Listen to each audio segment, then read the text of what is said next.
Here are the new terminals that come with the pre-built batteries.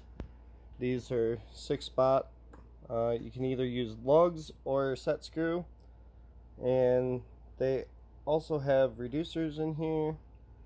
They come with the Allen wrenches and a little bit of hardware. These bolts are probably wrong size to go in unless we get that updated. They're supposed to be a 15mm bolt. So,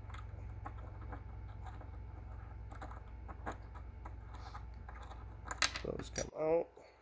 Washer. Insert. And those will fit 1/0 wire. No problem. This is for if you use 4-gauge wire.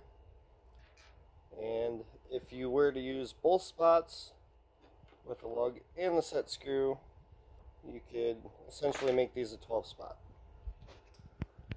And these come with all the pre-built batteries from srikobatteries.com.